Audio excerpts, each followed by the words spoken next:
Yeah. Philosopher Chris Payne, what up, yo? The number one test subject in American history for the planet of Philosopher Chris.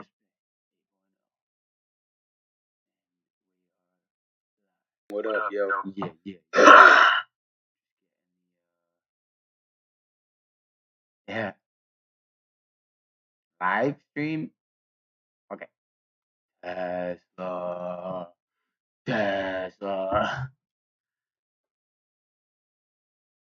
Is the Gavin position of alien spacecraft? Today's a special day. King's Day. Kingdom Hearts. Holiday history. Yeah, let's get it.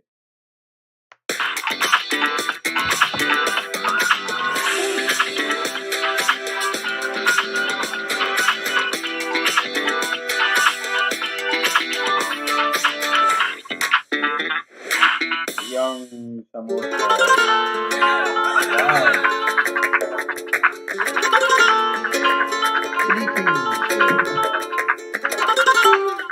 Welcome to the Joy Holiday Channel.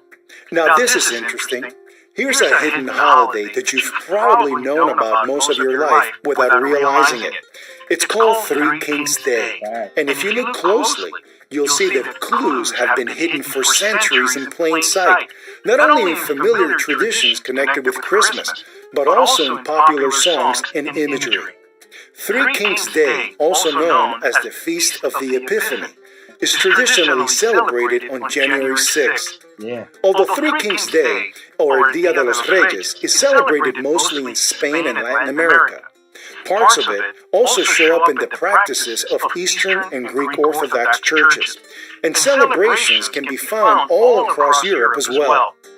Epiphany is a Greek word that means manifestation, and it's easy to see how that fits with the story of the wise men seeing the divine in human form for the first time when they arrived in Bethlehem. This special holiday marks the moment in the Christian nativity story when three kings, wise men, or magi, are said to have arrived by horse, camel, and elephant to bring symbolic gifts of gold, frankincense, and myrrh to the baby Jesus.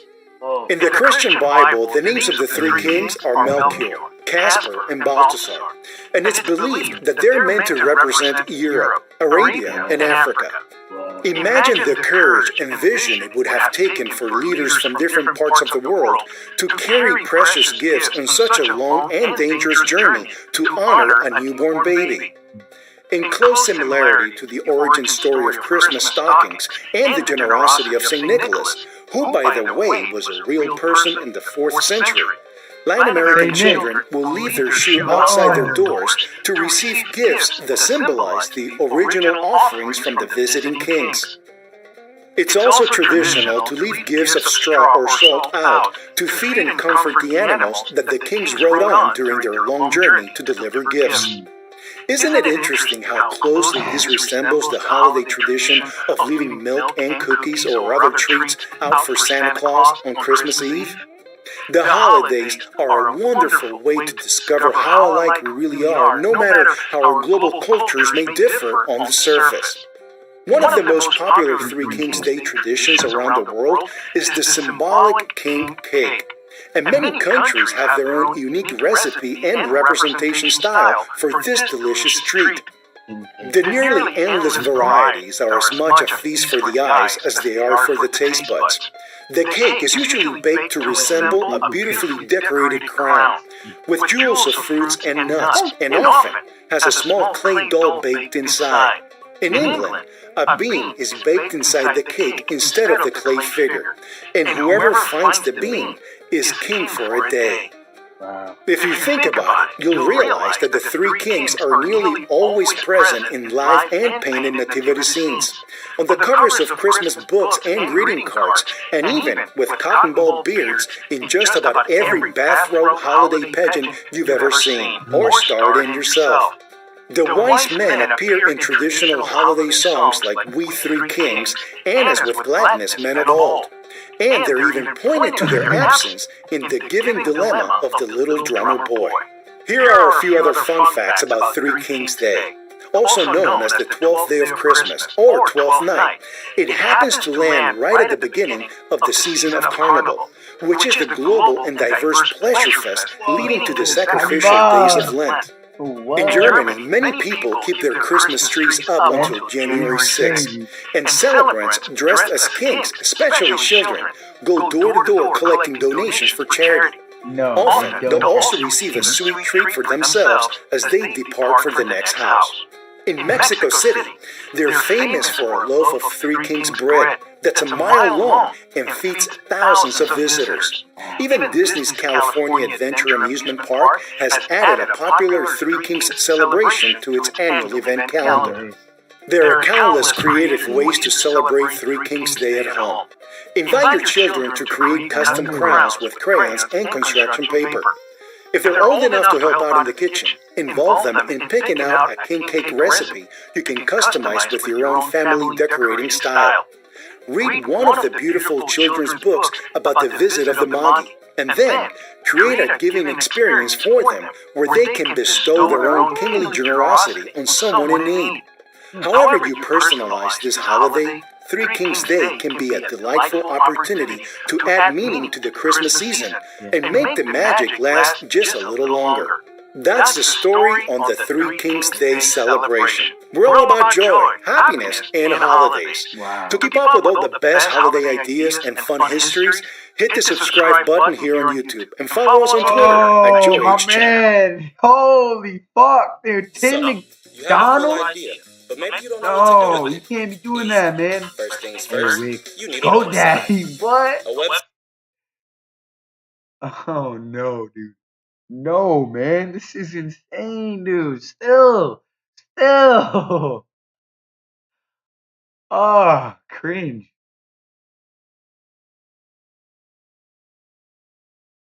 Yeah. Well, if you think the holidays are over, think again. Tomorrow, Latinos across the land will be celebrating Three Kings Day, and of course, the parade will look a little different this year. Take a I wonder look. where celebrate. This year, El Museo de Barrio presents the 44th Annual Three Kings Day Virtual Celebration. This is the first time that they're ever doing anything like this virtually. Because I remember being little at the parade and screaming, Mira, let me wear one of those camels, come on. Because they be having real camels, fíjate. They're going to be parrandas, kings, madrina y padrinos, featuring musical performances by La Plenero de la 21, a parranda by Grupo La Recompensa with Beto Torres from Puerto Rico, and me, Tita. And we're going to be premiering a brand new Spanish Harlem's very own Tita is joining us this morning to tell us about her special appearance during the Three Kings Day celebration. And of course, Tita is joined by Ana Chireno.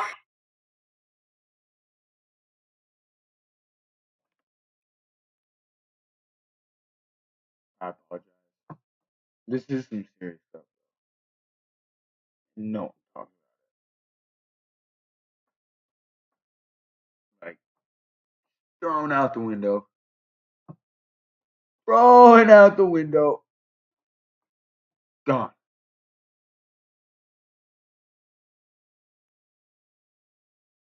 What? No. Alright, my mate just sent me this. No way.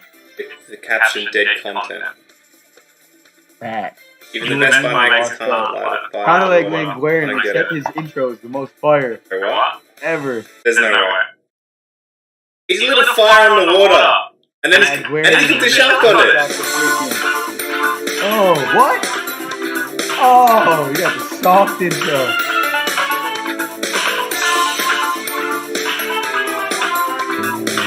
Oh, So yeah, this dude was like, we should add a staking limit for everyone. And Modesh has actually responded, and in a little bit of a surprising way, he was saying that they're considering just completely removing it for everybody or changing it, basically like what they did to the Wildy. So I thought, in case they do remove it anytime soon, let's get another video out where everything that I make, I'm going to do an all or nothing. Anything I make is getting sent at the arena. I make 100 mil, I'm chucking it to the sky, and hopefully we double it, but if we lose it all, it is what it is. you gonna whip? Come on. I was sorry, I knew first math related. I was like, I'm a math teacher in real life. He's like, nice. I was like, no, I couldn't drop those skills, so they keep with my nose. Mate, can you shut up? I'm trying to PK it. I will not succumb to your special attack. Dead. Ooh, man. There's a chance there. Okay, focus up. Dead. They never expected 2 times in a row. Ooh, look at all that loot. Armored Bloodstone, Basilisk Space Guard, everything right there. 100 million GP, easy peasy. What? No, that's I'm pretty sure doing this because he started back 3 months and I sat there and question mark. 100 mil.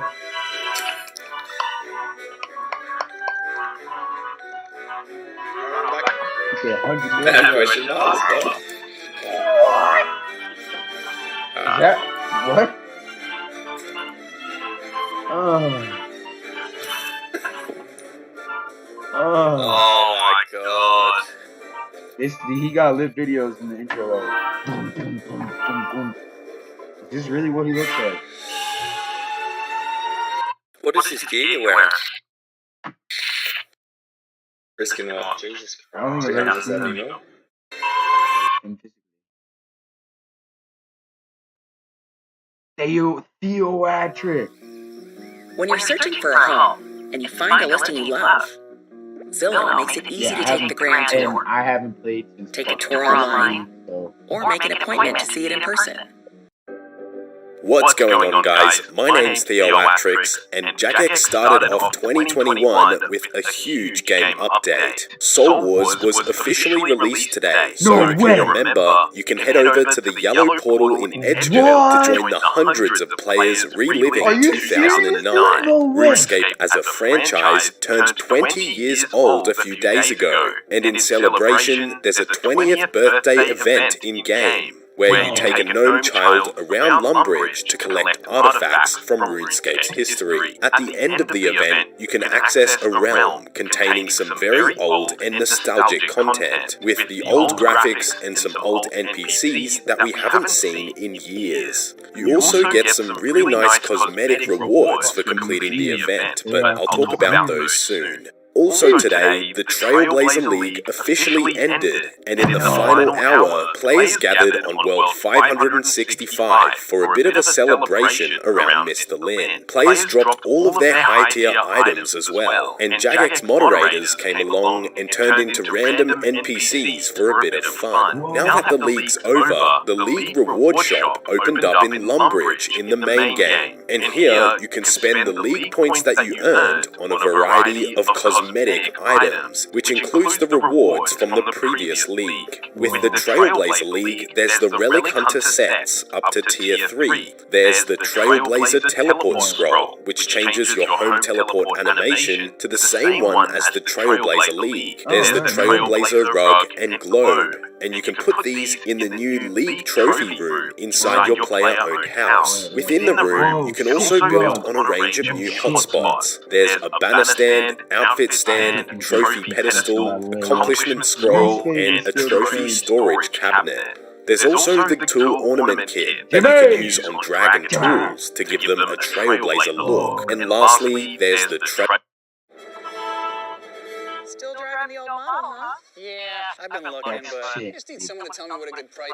Trailblazer Graceful dye, which you can use on full Graceful to make it brown. With the league's ending, the final point thresholds were released, and the thresholds were way higher compared to the last league, mainly because there were so many more tasks that you could complete within this one. In order to get into Adamant in this league, you needed almost 19,000 league points. For Rune, it was almost 36,000, and for Dragon, over 56,000. Compared to the last league, for Adamant you only needed 5,000, Rune was 11, and Dragon was almost 21, so the points were about a third of the Trailblazers. With each tier, you can claim a trophy by talking to the League's tutor in Lumbridge, and you get a trophy all the way from Bronze through to Dragon.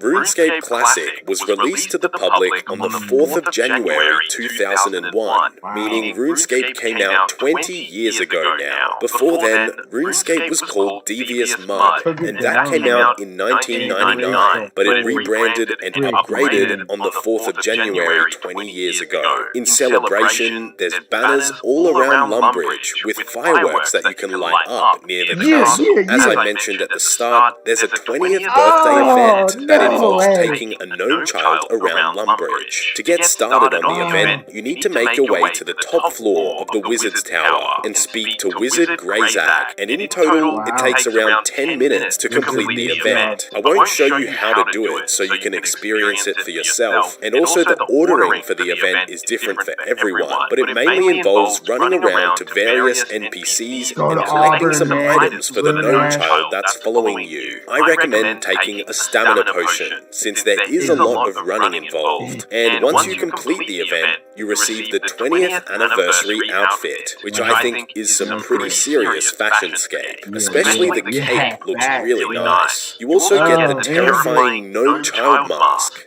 and you also get a gnome child icon that you can add to the icon space in your player-owned house chapel. As well as those rewards, you get all of the previous birthday event rewards, and you also get 2 half jugs of wine. So afterwards, you can access the Realm of Memories, and inside there's a range of old-styled monsters, like there's the old-styled dragons, there's the old scorpions, and the old lizard men that disappeared from RuneScape for a while before being re-added in Zeah. Around the entire city, there's a variety of NPCs and objects that we haven't seen in the game for many years. My favorite one here is the sleeping bags, and these were used in RuneScape Classic to restore your fatigue, and in this area you can sleep in them to restore 10 points of run energy. Overall, I think this birthday event is one of the best events that Jagex has ever made. It's so nostalgic to see all of the old school monsters and NPCs, so I highly suggest giving it a try. That's why I love Twizzly. The final thing I want to talk about is Soul Wars, which, as I said, everyone can enjoy now, not just those in the Amazon Prime beta. After you enter the yellow portal in Edgeville, As experts in online education, Purdue University Global gives you all the flexibility you need to balance school, work, and life. Take classes 100% online to fit your schedule, your pace, and your personal budget. Learn how to save. you need to talk to Nomad to go through the tutorial, and if you've forgotten how to play, it's a very well-made tutorial that shows everything to know. Afterwards, I recommend that you use any Arva's device on Nomad, and this gives you the ammo-saving effect while you wear the Soul Cape within the minigame. The minigame looks exactly the same as it did back in the day. The only thing that's different is that they removed the Slayer side of it. Instead of having a Slayer level requirement to damage the avatar, using Soul Fragments now just reduces the enemy avatar's defense. Ice Barrage is still easily the most powerful tactic, since you can freeze hordes of people and slowly just freeze them to death. If you want to learn more about Soul Wars, you can watch my recent video about it that I've linked down in the description. But I do want to talk about the rewards in this video, since now we know all of the ones that have been released. So first of all, you can trade Zeal for experience. And Jagex has said that the amount of XP that you'll get will be about the same as Pest Control. Don't even get me started. I had level 1 attack and 1 strength and 70 defense, and I trained from 1 to level 70 my account all the way to 70 defense, and yeah, I have 1 attack and 1 strength, but I did it through Pest Control. I remember when Pest Control first came out, just because this is literally my shit right here. Pest Control, Pest Control. Oh man, am I even not what? No way, yo. Yeah. Yo, Pest Control, I remember that first came out. I was basically just kind of I don't know, man. Yeah, it's probably clans, but basically like groups of people, there would be a boat. They only take 20 people on it, 25, and yeah, you kill pests and then you kill portals. But at the time it came out, the portals didn't have a drop limit. So you got people that go to their assigned places and then you kill the portals and then boom, spawn back up. Now they got a time limit on it, but when it first came out, you could just go kill all the portal and then back to the docks, and then you go back on the boat, and then yeah, it's a mini game for EXP. But I got 99 attack that way. That was my first 99 ever. The untrimmed red attack cape. But yeah, it was all, the fun part of that made it fun was like I knew I was like a sad level 80 player, you know, like I was that guy with full rune that like specifically wasn't even full rune. I had enough money for dragon, so I'm wearing just gear and like, you know, to see a dragon chain at that time in 2008, 2009. Oh man, you had to be there for RuneScape 3, which is all what I'm talking about, by the way, and it yeah, it kind of hits me the reality that a Santa hat and a D chain was like 24 mil back at one point, and I remember switching the two. But I'm always trying to chase the worlds where like all these high levels are going, where they're like, after a while they'll decide that the world got infested, or you know, just too many noobs came, and then you have to wait too long for games and all that stuff. But yeah, there'd usually be like this guy on the docks, and he'd be like 120, he'd be like level 100 plus or something, and then you trade him, and then he'll show you a number of items, so that way that'll tell you the world to go to. But he won't trade you if you're not that level, so you know, it was always funny to just literally watch people trade him and then add him right before they just peek and see what world they're going to. You can now imbue items with Zeal as well, so it's those same imbues that you can do at the Nightmare Zone. And judging from what I've seen in the first few hours, it's actually faster here to get your imbues done than the Nightmare Zone, and also more enjoyable. In the last section of the reward shop, there's 3 brand new items. There's the Soul Cape, which costs the most tokens out of all of the rewards, and this is the new best in slot prayer bonus item. It gives a +8 prayer bonus, which is +2 higher than the Artie Cape 4. There's the Ectoplasmator, which works similar to a bone crusher, but works for ghostly creatures that don't drop bones. With it in your inventory, you get prayer XP based on how many hit points the monster has. And lastly, there's the Spoils of War, and this crate gives you some random item rewards, similar to the Barbarian Assault Lucky Dip. So this makes Soul Wars a bit of a moneymaker, but you can also get the Avatar Pet very rarely from opening these crates. The official drop rate for the pet hasn't been released yet, but I'm assuming it's at least 1 in 1,000. So that summarizes today's huge game update. I don't think we've had Soul Wars a bit of for the pet hasn't been released yet, but I'm assuming it's at least 1 in 1,000. So that summarizes today's huge game update. I don't think we've had this many different things in one update in a long time. There's so much nostalgic content to explore in both the 20th birthday event as well as Soul Wars. So that's it for today's video. Be sure to check out my merch store linked below if you want to get yourself a gaming mousepad. There's heaps of designs available with bossing and skilling designs, and they're all high quality neoprene.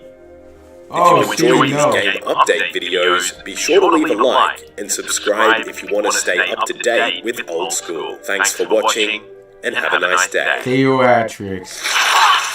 You know what? I've been putting my time into you. I love you. He is my guide in RuneScape.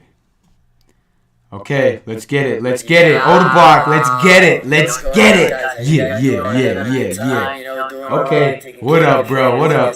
Like straight up like this. We didn't get to 100k subs, but it's okay. Because we can get to that amount. Now go click the sub button quickly. I'm waiting. What are you doing? No, actually, like go click it. Like the video even before watching it. You know the zeal. What's a good amount of likes? Like, I feel like we could do it. Like, don't be corny, you know? Like, how about... Yeah. 2.7k. Come on, I'm not asking for my 2.7k. I remember first time seeing you gift a sub, which was to me on a girl stream. You never disappoint me. No more, Carl. What? Susanna, Send stop it. to act hard and use this language of Carl and bra. Don't do that, please. What are those? I'm flashing? You and your big... Oh! Sorry. Still not down. I mean, I feel like I'm Saltula right now. How I'm putting it. The thing is, like, I know Saltula never puts the donut down. He just eats it in one bite. There's no way Dope Binge came in here. Yo, you got the Who's that? donuts, 50! Entenmann's, peppered farms. Holy mother of... You know what? I'll give you an eye. You know what? Why not? You know what I'm saying? Haha, he's out there. Oh, Oda. That is absolutely insane, man. I'm in. Oda, block. Let's get it. Flashing? That's a sick shirt. Yo, hold up. Sick shirt. That man's legs. Bro, what the... Man, What are those? Man. I'm flashing?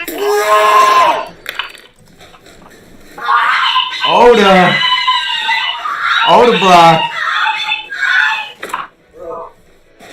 Yeah. Bro, that is crazy, man. My man, Oh, man. Oda, That's pretty crazy. you're a legend. Oh, man. What the... We get some big... Earn a master's degree in business online from top-ranked Wake Forest. Gain market-driven skill. Winkers and some big love in the chef for this brother Dope been dropping 100 zifters today. Now, outlining with the 10 gifted water about 15 months ago. I just started stream, man. Legends, bro. Yeah. Legends, I swear. Alright, guys, it is time to do the Zygus King. It is time to do the Zygus King. Everybody in the chat. Yo, Peanut, been a while since I've been in here. WTF has happened to the top of your head? Here's Vince plan.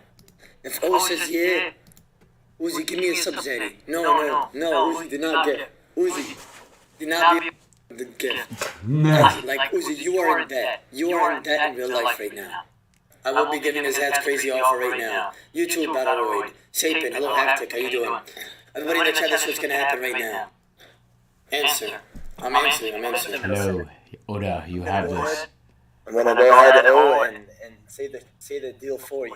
Okay, but I need you to be very hype, very good, and you can make Okay, it. okay. You Okay, can make it. Listen, put me on the camera. Put me on the camera. I'll put you on the camera, but make sure it's like very good offer.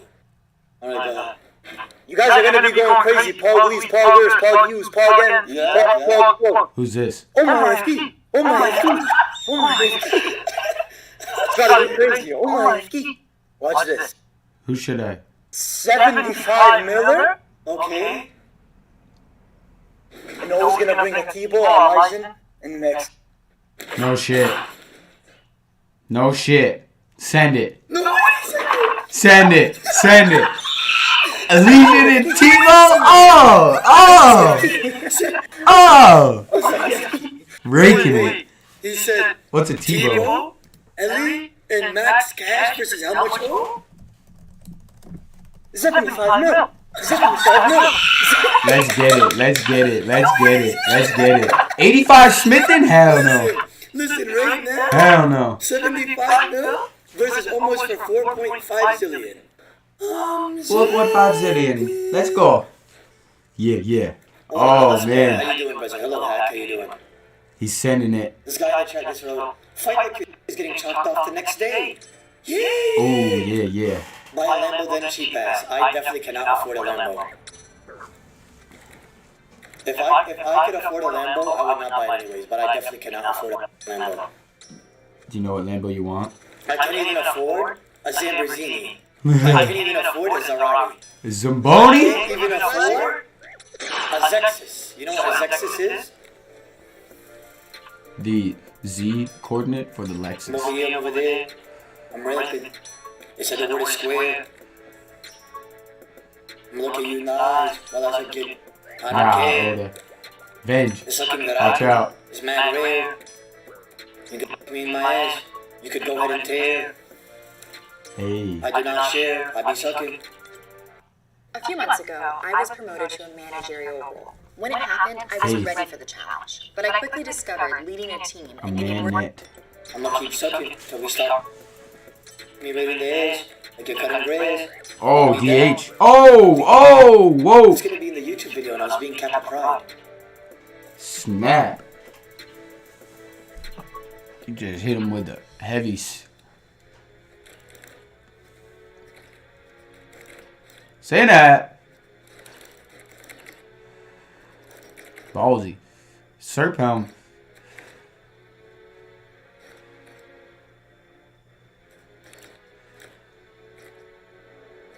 Damn. Damn. Oh, trying to get under you. Oh, man. Sheesh. Or a type gifted to get a kill with full Santa outfit with Elder Maul. Wild. Somebody step it up. No armor right now. Come on. Oh, where's the shit, Santa? dude. Where's the Oh, Santa? shit. High risk? Scald? I hope you're doing well, Israel. You know, Oh, I man. hope you're doing Oda. well. How Oda. about He that? got the Elder Like Maul. that? Your beard looks nice. What you putting in that jar? You know what I'm saying? I'm Rick turning to Ross, what they call a beard chef. oil. You know what that is? That's what I'm turning to.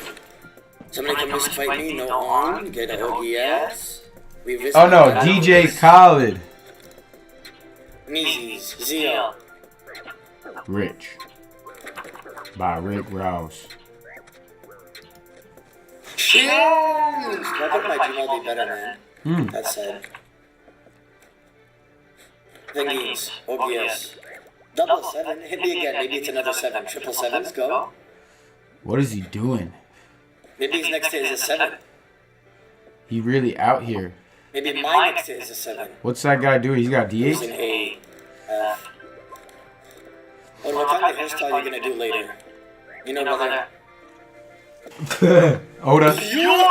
Oh, sheesh. I just killed this guy with full Santa. It's a risk fighter as well. Damn. Who's this meanie? Who is this meanie? Vegeta, no, Max Hellstack. No. Yeah. I said Santa, not anti-Santa. Bro, Dopin, you're so cringe, man. You're so The cringe. Black Party has Look what this legend. guy types, bro. He goes, What? No, Oda. I said full Santa, not the anti-Santa costume. Facts. Go full Santa. What? Alright, I'll do it in this costume too, just to make Oh, no just to way. feel like there's no way. There's no way, man, you're that cringe. Like, Dopin Jax, Krampus looking ass. Alright, I'll get the kill anyways. Somebody come with me in OBS or something.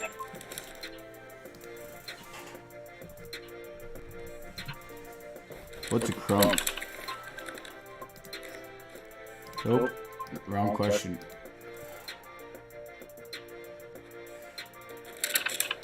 Snowballs. Oh. You getting Santa. Who's that? Who's he fighting? The ghost? Hey, I'm Taylor, and this is Rumpus, and I'm going to show you how to start an online t-shirt business. Let's go. First, go to Shop.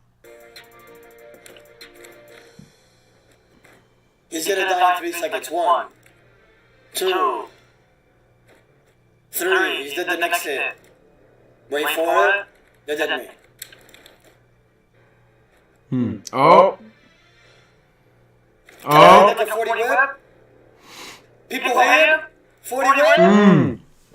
Well, the dope pictures is for you. Get it. Get it. Oh. 40 whip. Dead. 47. Oh, man. Oh. Skip the bench. That was weird. I'm handing out gifts, you hear me? It's not the right type of gifts. You hear me? I'm serious, Lance. You got all the gifts. Yeah. Don't be coming on my nerves, because I swear to Cornelius, I'll suck you. What? Sorry. Nicholas Copernicus? Dog.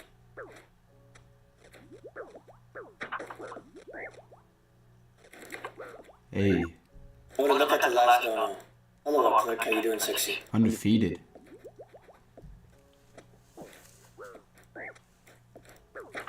Get off my notice. Yeah, because you did. Your fake bald has just died. Your doll. Give me my money. Stop impersonating me, dumbass. There's only one bald, right, buddy? Don just said, if I eat 10 donuts, if I eat how many donuts? 25. If you could eat 10 donuts in under 30 seconds, I'll gift 50 subs. Oh, what is that? Floss for Chris Payne. KP KPN 8.0. You're literally getting me happy for nothing, Zone Glitterers. You know what I'm saying? After the brotherly love that we've had, how about this? The donuts. Go nuts. Oh, the go nuts. In under a minute. That's What? it. Come on, I didn't even eat fast. What? Hey. Those are mini donuts? Yeah, they tend as light. Interesting. Yeah, but you guys are like beanbags.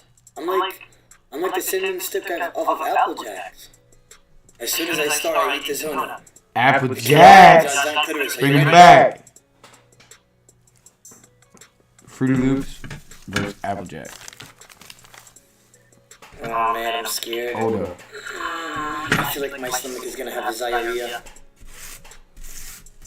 Ready when Dr. Pepper is. Alright. Ready? Get set? Yeah. Donut.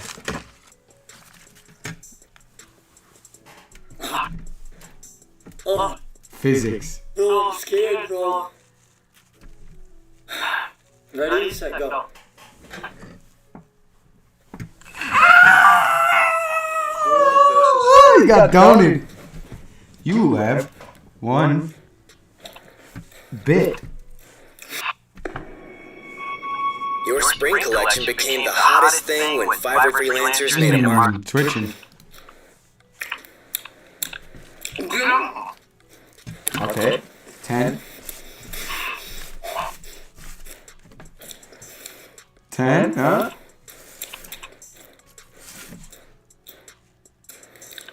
Oh no, oh! Attaboy. Get big, gains. I'm good. I can't do it. No, I can't do it. No. Wow. I'm done. Wow. Oda. Legend. Hey. Swallowing less, chewing out, quick, tick. I can't do it. I can't do it. No. It's too hard. My stroke is hurting. I can't do it. No. Wow. Tom Cruise. Is Tom Cruise crazy? Tom Cruise is Tom Cruise. Right. Yeah. No, I think it might have been John Wick, but they're maybe doing a third. Oh, John Wick. Smooth like John Wick. Yeah, He was Kill Die Repeat he was in was an awesome movie. I think they changed the name of it. I don't think that's what it was originally called. Smooth like But no reason John to keep Wick. redoing the scene. He goes back and he ends up like killing everyone and saves the day. Yeah. Wasn't that an Day After Sandler Tomorrow? movie? That movie, The Day After Tomorrow. Oh, right. Wasn't that? They changed the name, so I don't remember. It used to be called Kill Die Repeat. Jamie! Edge of Tomorrow. Edge of Tomorrow. That's Oh. right. That movie Whoa. was fucking badass. Oh, That was yeah. a I never really saw good, Of tomorrow. really good science fiction movie. Wow. But it was one of the ones that came out. What year did it come out? 2014. 2014 was just a few years removed from him being wacky. When he did that Matt Lauer interview on the Today Show, Yeah. where it was like, "You're being glib, Matt. You're being glib." When he's talking about Brooke Shields taking psychiatric medication, Yeah. and You understand this? I understand this. Yeah. Yeah. Scientology is highly critical of psychiatric medication. Yeah. They prefer you stay crazy. They You don't don't know what you're talking about, man. Have you done the research? I've done the research. Yeah, you're glib, man. You're glib. But Lauer didn't handle it that good either. Nah. You're supposed to go, well, explain to me the mechanism of what's happening with these psychiatric drugs, and what do you pose? Yeah. And why do you think that you understand the biological makeup of all these different human beings, and that none of them should be taking psychiatric medication? Yeah. Wow. That's a crazy thing to say, that you're smarter than all these biologists and medical scientists and all these people that have concocted these SSRIs and different... Have you done the research? Have you done the research? Are you glib? Have you? Top Gun 2 right now. Did I ever tell you the first time I did Letterman when Cruise was on it? Feel. Did I ever tell you that story? No. I was doing my first Letterman and I'm super nervous and I'm just trying to tell myself, just like any other show, it's just like any other show. And Tom Cruise, it's his first time he's on the show in like 10 years, 15 years. And he's on, I'm watching through the monitor, he's running up and down the theater, like saying hi to people during the break. No. Yeah, he's like, hey, and he's like running up and down and having this great time. Like, it's just another show. It'll be okay. And then they bring you downstairs and you're standing outside this door like to go onto the stage. And he says goodnight during the show and he the door swings open, and a very sweaty Tom Cruise is like nose to nose with me. And he's like, "You're next," and he hugs me. He's like, "Woo, it's great out there!" And then goes bouncing up the stairs, and I'm like, "What's gonna happen to me out there? This is terrifying." He totally took all my coolness and just chew. What a strange guy. Yeah, but the energy, he was like an electric eel. And I'm just like, it's alright, I can get through this. Such a strange guy. Yeah. When he gets into that, like, I'm laughing thing, it just gets weird. I really don't know Tom. Put philosopher Chris Payne and Tom Cruise in the room. Huh? Oh. Don't think that's Tom. The guy on the right, he's... I'm standing in the wings right now. Yeah, really familiar. What am I going to say first?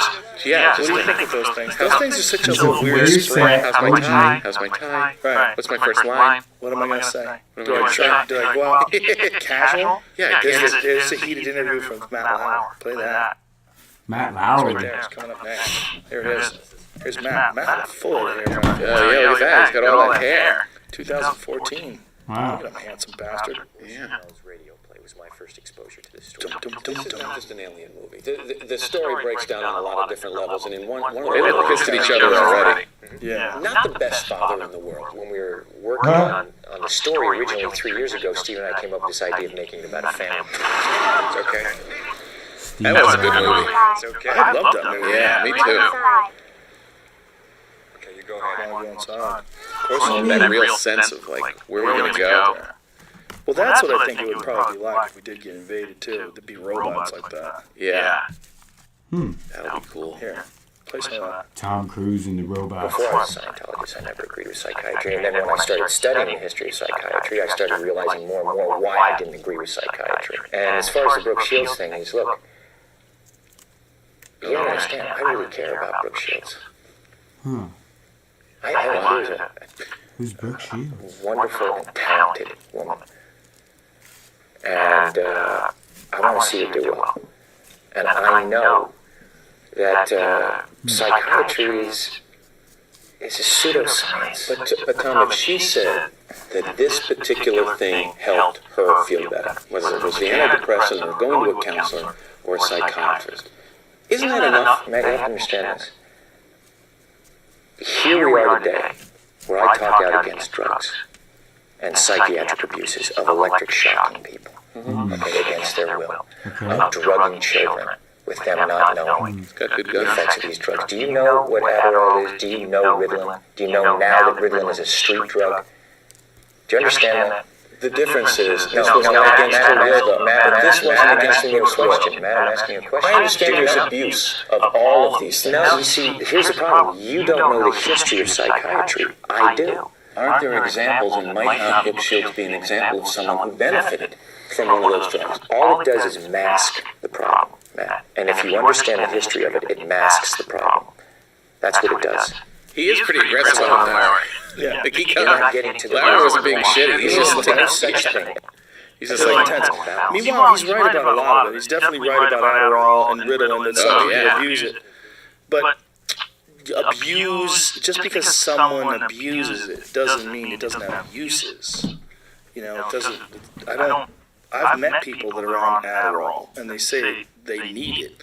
I don't know if they're right. yeah, but the guy who developed Adderall says that it should be for about 4% of the population. That's a lot.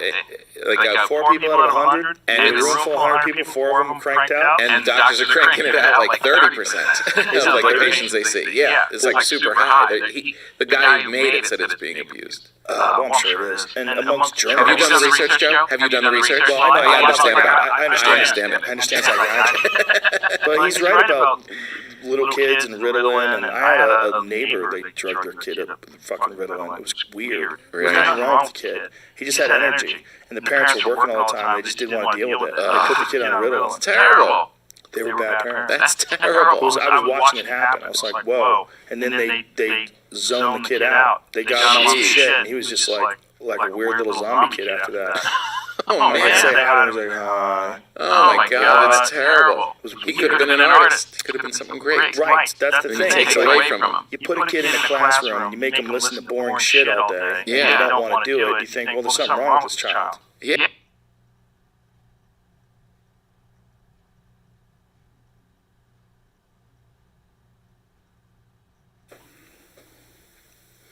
Three, two, one.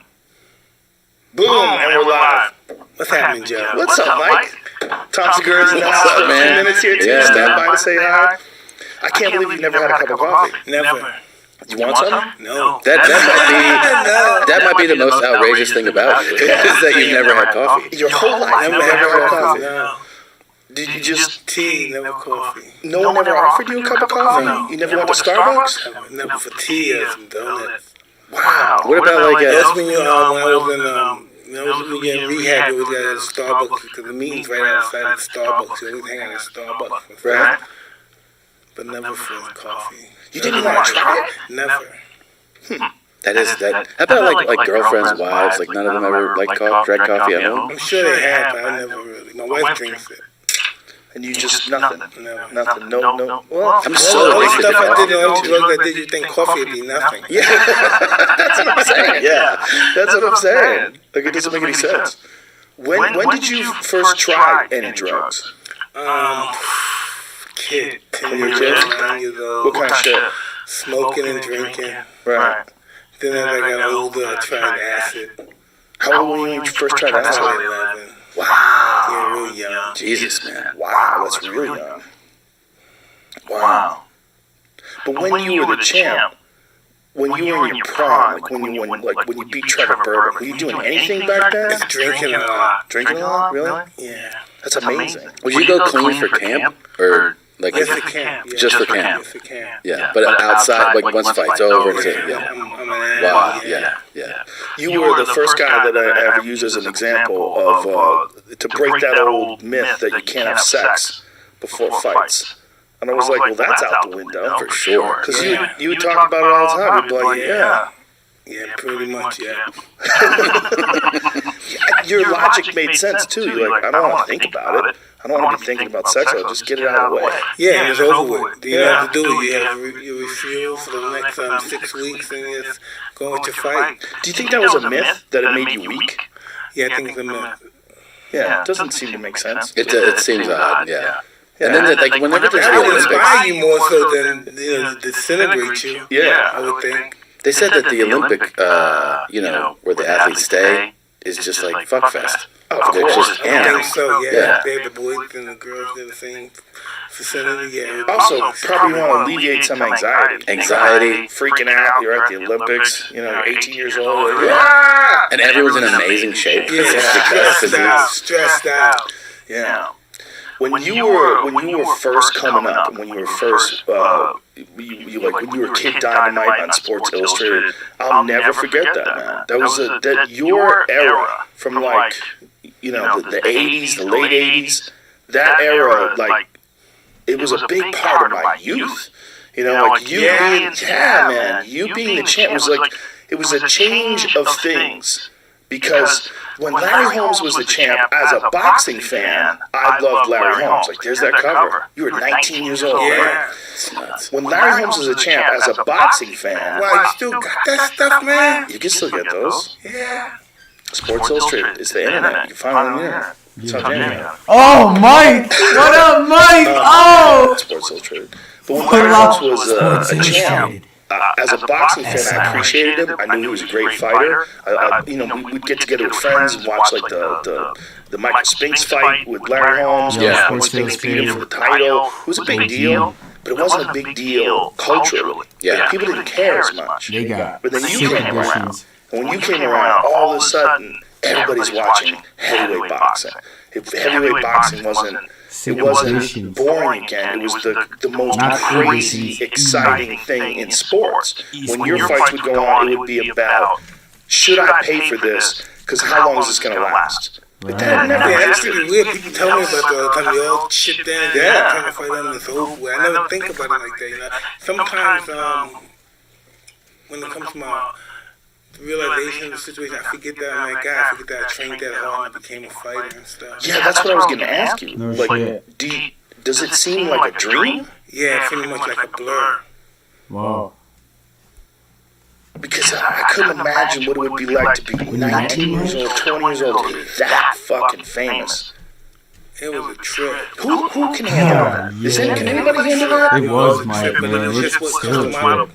that was his blueprint to make me this teenage superstar. Did he give you advice on how to handle pressure and fame? And the pressure and everything, but he says really no ingredients on how to handle fame. You know what I mean? We have to see what Department of Fame is your problem, and we have to work on that issue from there. But no one knows how to conduct themselves under that kind of pressure. No. It's the level of fame too. It's like there's so many. You realize there's so many levels of fame, and then Mike's is still just fucking extraordinary. Where like people walk away from their job, like in an airport. They're supposed to be at the cash register and they run out. You know, they leave their job to go say hi. That's not, most of the time you're like, oh, that's who that person is. It's a totally different thing. How weird is that? That's pretty weird. I took time for me to get used to that stuff. I used to be one of those, get the fuck away from me, man. What are you doing, creep? I never knew how to conduct myself. Man, come here, take a picture of my mother, take a picture of my kid, take a picture here, take a picture here, I love you, this and that. I'm like, whoa, dude, cool out. You know what I mean? But now, I understand this is just what it is. It is what it is, and you're not going to be able to stop it. Everywhere. I've seen you with the UFC before. You're very calm around people. When people grabbing at you, want to take pictures, you just relax. The UFC is awesome because everybody's nuts. It's definitely a wild environment. What do you think Khabib's going to do now? What I think, who? Khabib? Yeah. Well, he does whatever the fuck he wants to do. That's what I think. I think that guy's probably the best lightweight of all time. He's a monster. I think he's probably going to have some fights at 170 pounds eventually, if I'd imagine. At 155, there's good fights for him. Tony Ferguson's a great fight for him. I'm really interested in seeing that. I'm really interested in seeing him going up. I'm really interested in seeing him fight at 170 pounds. Who's up there for him to fight? Well, first of all, Tyron Woodley, who's the champ at 170, that would be an insane fight. George St. Pierre, if he decided to come back and make a big super fight, that would be an insane fight. I think 170 has a lot of opportunities for him. But I think 155 does too. They just have to figure out who's going to fight him. He's an international superstar now. Khabib, especially the way he smashed Conor. Conor's such a superstar already that the way Khabib won and did it so dominant. I think he's through the roof now. I think when he comes back, and people see the pay-per-view numbers of his fights, are going to realize how huge this guy is. Because he's so interesting. He's very humble, very nice, very well spoken, very religious guy. Lives with his family. Lives with his parents. Lives with his parents and his family. I'm not speaking out of school. That's true. And obviously doesn't have to for money. I mean, he's rich as shit now. Yeah. But he's just a monster. Modelo, He just smashes people. What do you think about John Jones, though? In what way? Jim Jones is phenomenal. Incredible. The best ever at using distance. He knows distance better than anybody. He's a master at knowing when he can hit you and you can't hit him. Yeah, I miss watching him fight. He's not fighting as much anymore. He's back. He just won. Just won the title again. Just fought Alexander Gustafsson. Yeah? Yeah, a couple weeks ago. Yeah. It's a vacant title? It was Daniel Cormier relinquished his title. And it was like... It's weird, right? Like Cormier is the champ because John Jones tested positive for something, so they stripped him, and then Cormier became the champ. It's, I think they'll probably fight again, whether they fight again at heavyweight or light heavyweight. Really? Yeah, I think Cormier and John Jones. If Cormier wants to, if he wants to keep going. He says he wants to retire soon. He's 40, Yeah. He still looks good, though. He looks great, especially at heavyweight.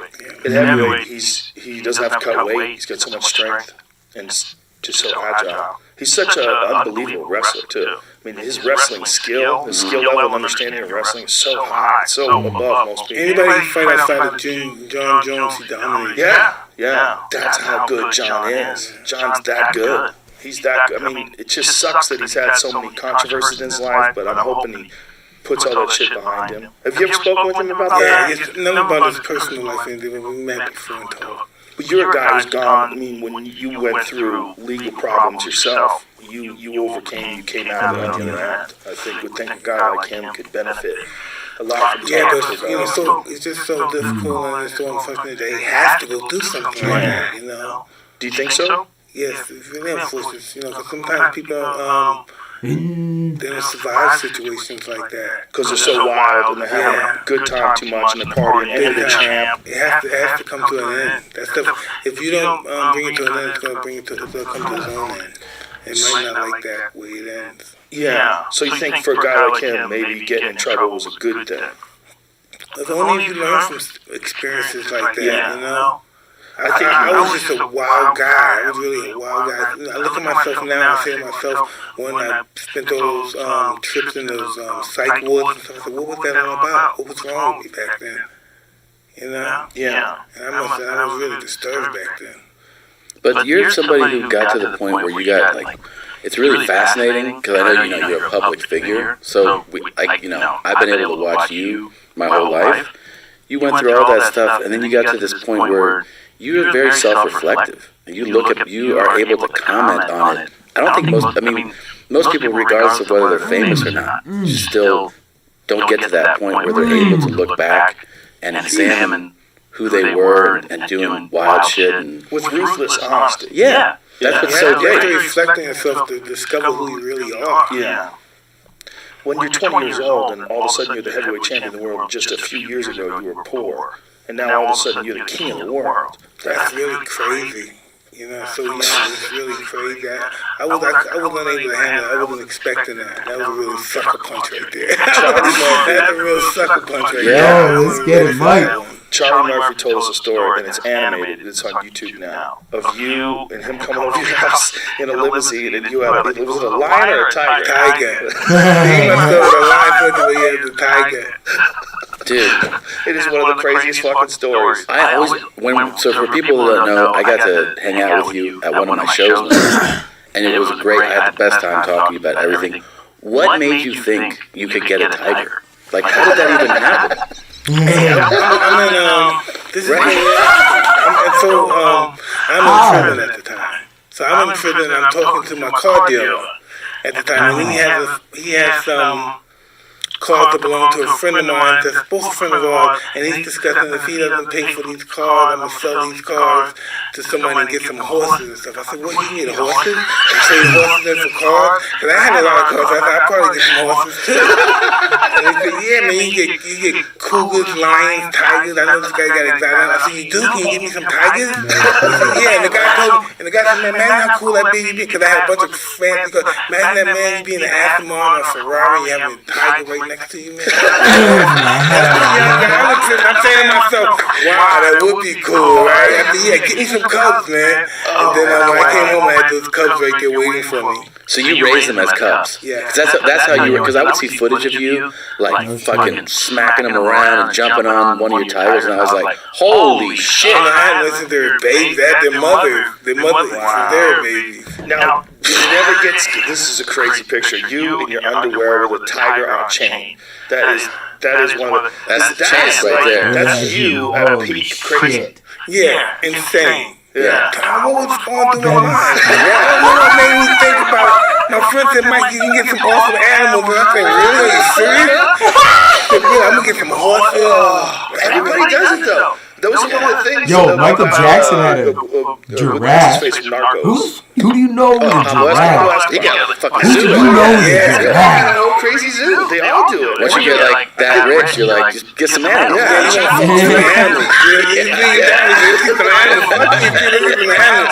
they show people in there with the lions and tigers, huh? Yeah. Get in there, you motherfucker. It's a really common thing. That Like is. super rich people. They And still get lions, that's right. tigers, and shit. Michael Jackson had all that stuff That's too. right. Michael Jackson. Michael Jackson.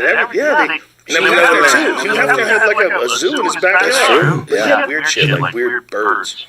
Yeah. I don't think maybe he had a monkey or something. He did have weird shit. Like, he got, I hung up there before the Playboy Mansion. This is at the end of his career. It was like in, what was it, 10 years ago or something? It was pretty awesome.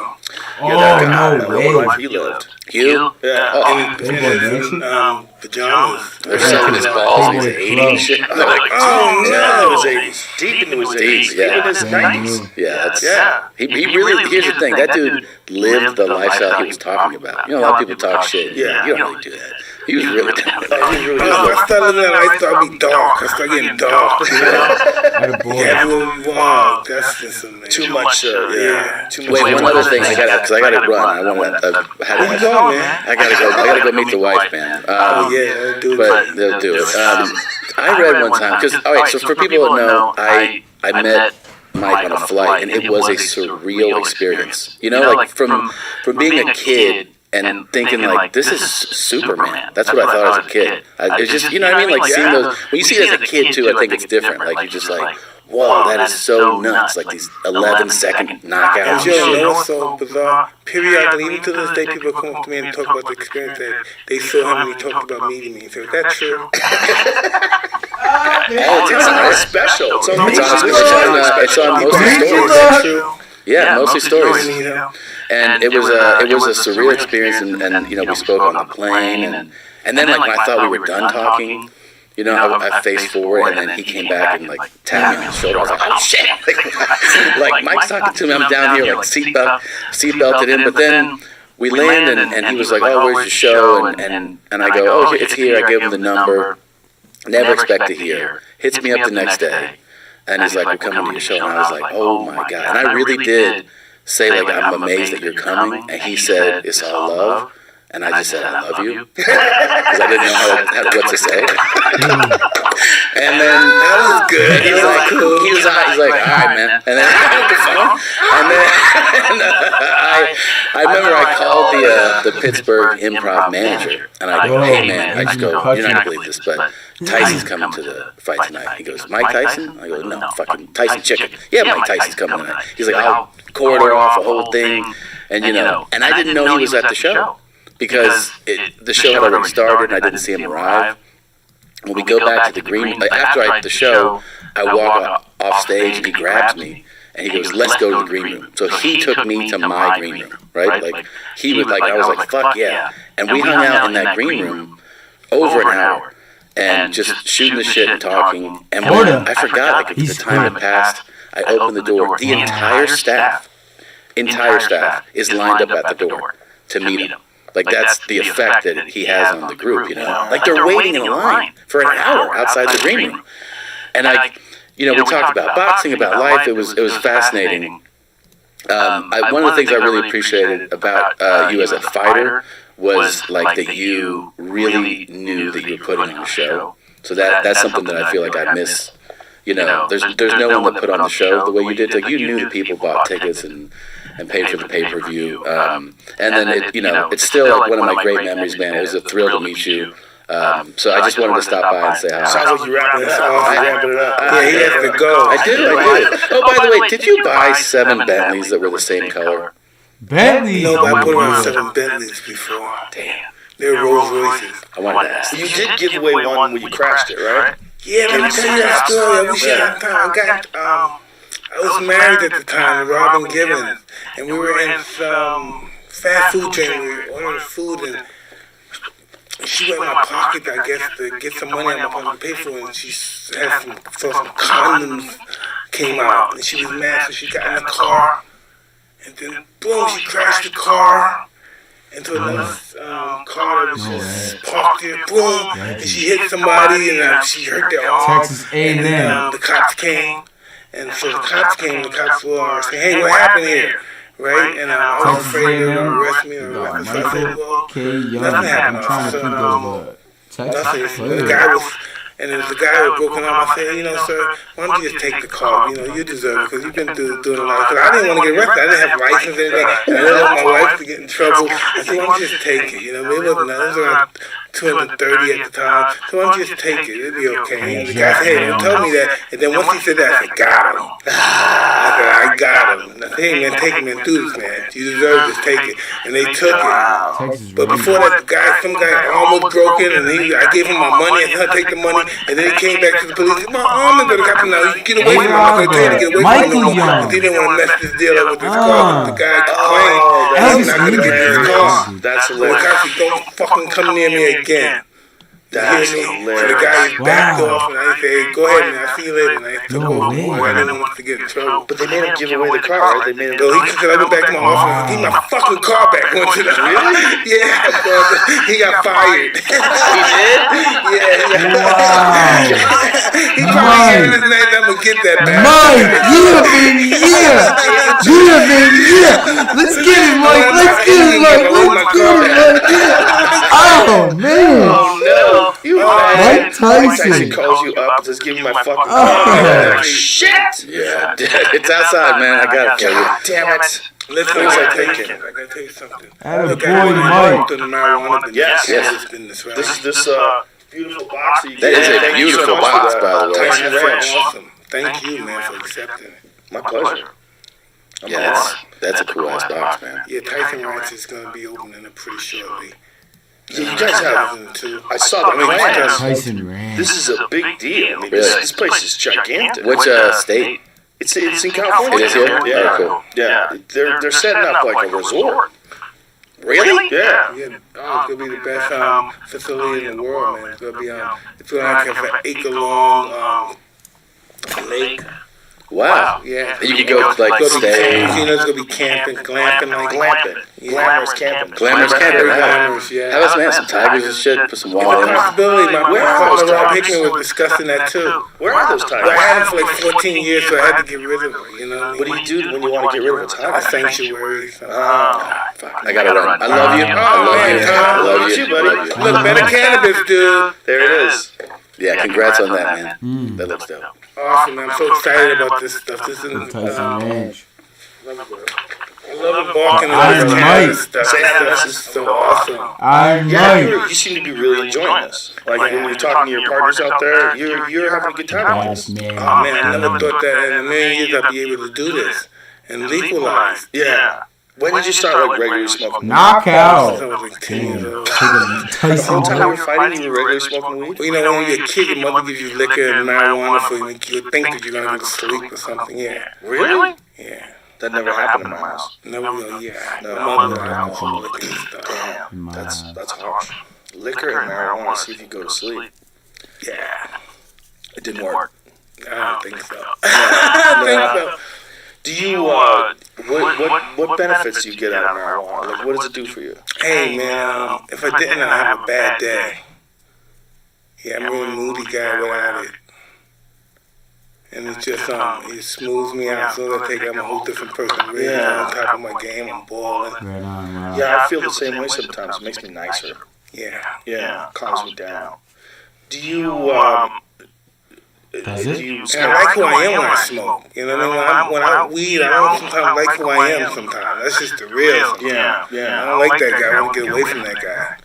Well, you know, I was talking to Michael Irvin once. He was explaining to me that when children grow up in high-stress environments, that their genes are wired to have a propensity towards violence. That they're normal. If it's normal, if it's around them all the time when they're growing up and when they're in the womb. Yeah, I agree. When their mother's under extreme stress, if they live in a bad neighborhood, Wouldn't know. and it's hard for some people like yourself that did grow up in an environment like that to ever reach where you're at Not be right now, tough. a place of peace. And if you can do that through marijuana, or whatever it is, yoga, meditation, whatever you do to get Flying there, pigeons, like we Mike. should be happy that you could get there. That's what we Listen, want. I am so grateful that Bird I collection. embarked on this. You know, I've never been a person to this. It's magnitude. Find Jake Just, Paul, no. relaxation. I just enjoying my time with you. I was very uptight and I guess I was just very uncomfortable with myself. Did you feel any better after you worked out when you were young like that? Absolutely, but my works out. You know what? The best thing that happened to me that I retired from boxing because of me working out and me getting out so intense with it. My whole objective was hurting people and wanting to be the best, and my ego took over. And I'm Mike Tyson, I'm the best that ever lived, and all this bullshit. And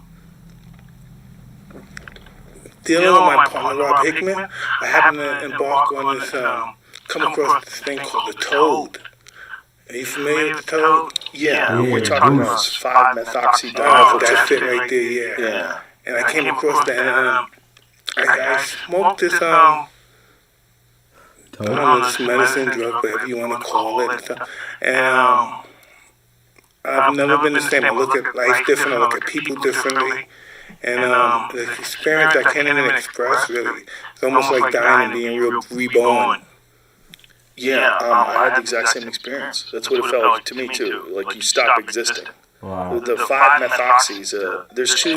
Tell me what's the deal with it. What the hell's going on here? 5-methoxy is produced by your brain, but what it is it's DMT with an oxygen molecule attached to it.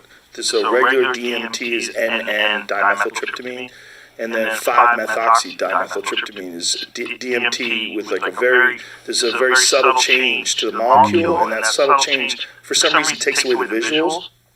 You've done regular DMT too, right? Yeah. Regular DMT is rich with visuals, very strange, bright, colorful, impossible to describe visuals. Yes, it's inconceivable. Inconceivable is the best way to put it. Inconceivable. I try to explain it to some people, my wife, and it's just I don't have the words to explain it. That's exactly what I would say. I've done a terrible job explaining it to everybody. Every time I've tried, it just doesn't work. But all those things, they give you perspective. It's almost like you're dying, you're submissive, you're humble, you're vulnerable, but you're invincible, still in all. It's just that weird feeling. But you feel like you're part of the universe. When you're separate from your ego, you realize this whole thing, you're a part of this whole thing. This whole thing is unstoppable. It's a gigantic, huge, all-encompassing, almost like a living thing. Joe, this is what I also realized too after going through that experience. You realize how insignificant you are sometimes without your ego. Yes. You realize why you're not really much that you really thought you were. Yeah, you are and you aren't. Obviously, you are in everyday life. I mean, you go places, you have a dramatic effect on people. You mean a lot. You mean a lot to those people that you run into. You mean a lot to the people that you love, that love you. But we all do. And when no one stands, it's all relative. No one is irreplaceable. But everyone is special to someone or something, at least to themselves. Even Takashi. But we're all the same. We're all part of this weird, crazy, gigantic organism that's the human race. So odd that you said it. My mentor, Customato, his objective was to think of nothing. You're nothing, nothing's nothing but the objective, the job, and that was the psychological warfare. Nothing matters. You're nothing, nothing. The only thing that matters is the objective, and getting through accomplishing that objective by going through these methods of boxing. Do you ever stop and think about how fortunate it was you ran into that guy? The only thing that matters is the objective, and getting through accomplishing that objective by going through these methods of boxing. Do you ever stop and think about how fortunate it was you ran into that guy? Listen, to this day, I really don't understand that. So how did this happen? Boxer. Because so many people... Listen, by the time I was born, he was 66 years old by the time I was born. Yeah, crazy. So many people could, Can't even explain it. It's a magnificent individual. He was an amazing guy, an amazing part of boxing, and with an unprecedented grasp of the mindset required for combat sports. That was the thing that always really stood out about him. Like, he was a guy that was so well versed in the mindset. I would listen to his speeches that he would talk, when he would talk about you, and he would talk about boxing. He would talk about fear. About fear can be like a fire, can cook your food, or it can burn your house down. And you have to control it. And when he would describe it, it would be so enlightening. He was such a man of wisdom. But when he would describe things, they would sink in. They would.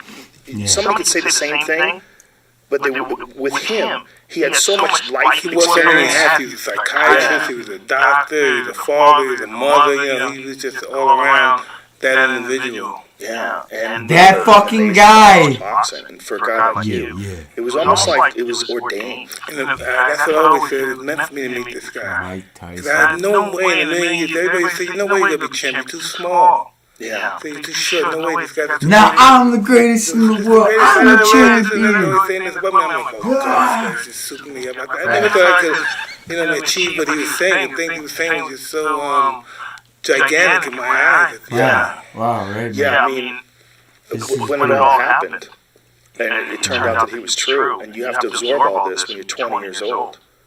You know, I always say this about Justin Bieber, and I don't think Justin Bieber had to deal with what you had to deal with.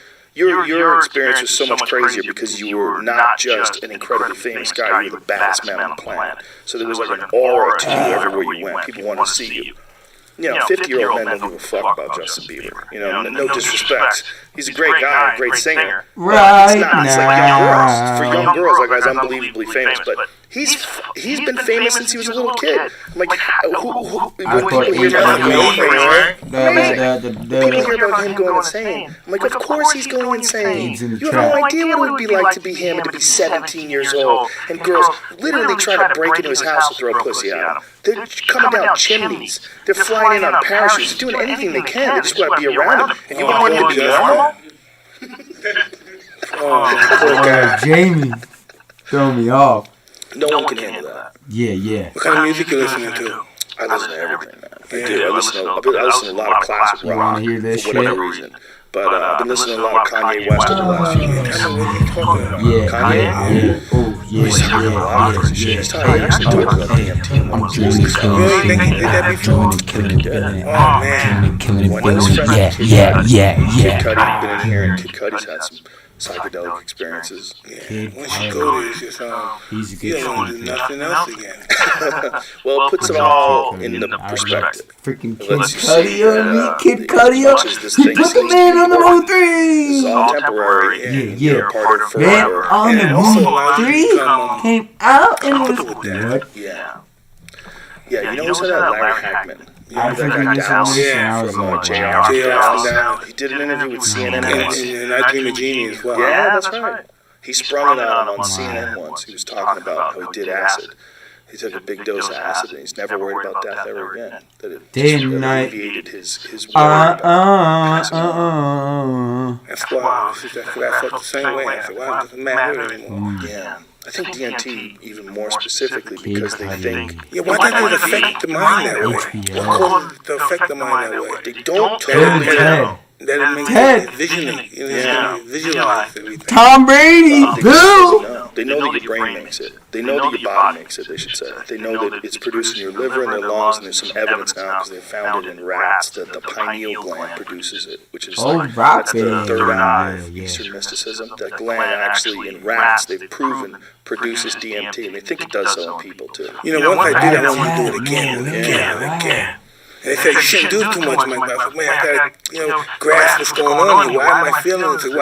Why did this, in a weird way, come with you? I don't think you should listen to the people say you shouldn't do too much. The Braves. I think you should do it as much as you want. That's what I agree with. The Braves. I agree. You can handle it. If you can handle being Mike Tyson, you can handle doing DMT a few times. DMT, yeah, that's what I think I'm going. I think I'm going in that direction. Well, I mean, it's not something you should do all day, every day, but you can learn a lot from it. It's very beneficial and very strange that it's illegal. It's illegal. Yeah, I noticed that. Even though, like Terrence McKenna had a joke about it because your body's making it, so everybody's holding. We all have it. It's illegal, but it's like making blood illegal. Everybody has it. Isn't it wild when they go to Sonora when they find these toads? Yeah, I've never experienced it from the toad. I've only Watch experienced it it on television. with the way they extract Yeah, it. they grab him and they squeeze it, they bust his pimples and they bust it on the glass and mirror and then they take it off and they let it harden. Yeah, they let it dry in the sun and scrape it off with a razor blade. Yeah. I've only had it synthetically made in a laboratory. You used to be able to buy it online. You used to be able to buy like a fucking can of it, like this big, enough to get like a whole state high. You just buy it online. It was totally legal. Incredible. Yeah, it's weird. It's bizarre that it's illegal. Well, they would say not for human consumption. Well, I don't know what the fuck you're doing with it if you're not using it for human consumption. But you used to be able to buy I've it. never felt anything like that before. No, nothing like that. Makes me not want to do anything. Nothing else can supersede that. How long ago did it happen? Around 2 months ago. Yeah. Wow. Did you write down what happened after it happened, or did you record it? No, I wish I did. Yeah. I wish I did. Yeah, me too. Like it goes away like a dream, right? It comes off, you're so scared, it starts off like this and you're like, no, yeah! That's how I start, no, I don't need this. I say, hey, I want this to stop now. Hey, you're on the the ride. And I'm like, no, yeah. I love it. I love you. Yeah, you love everybody. Yeah, so it was spazzed out. Yeah. Did you have a hard time letting go? At the beginning, I was fighting. I was like, stop. I wanted to stop now. Just jump. Stop this shit now. Stop. And the guy was like, hey. The show was like, I can't. You gotta go for the ride, dude. And it was like, oh, man. It's like I'm dying. Things are going on. I'm seeing the Aztec thing. I'm seeing toads. I'm seeing weird animals. Things are just flying. It's like another chamber. It's boom, flashing. Like, boom. Yeah, he's gone. He's like rock. Taking off. Boom. Yeah, it's beyond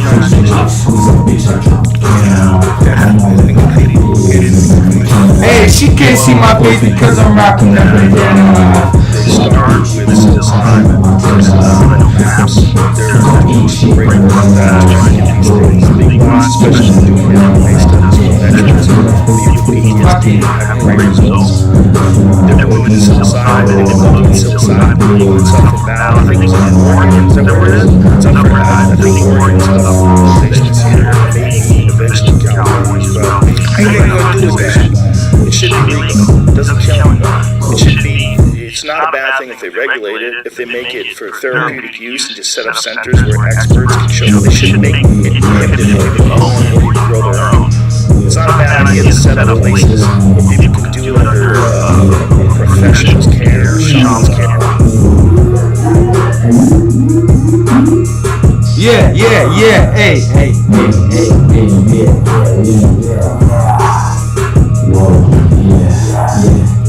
She can't see my face because I'm rocking a bandana. Nah. Squeeze that bitch like Tropicana. Oh, I'm all about the biz, smoking the canna. She can't see my face because I'm rocking. Yeah. I don't listen to no propaganda. Still believe in Santa. You know that I got the gays talking grammar. Yeah. Gamma rays. Yeah. Smoking cigars like I'm out in Cuba. The Havana. Yeah. She get, yeah.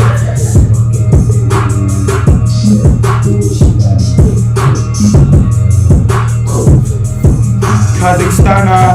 Yeah. You know that I'm a Americana.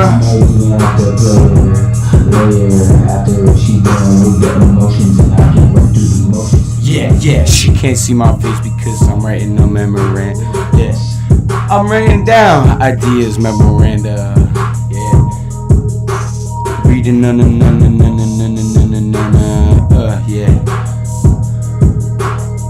yeah. Don't mind me, don't mind my manner. Yeah, I delete mail like a spammer, something like that. Oh, we got a camera. Yeah.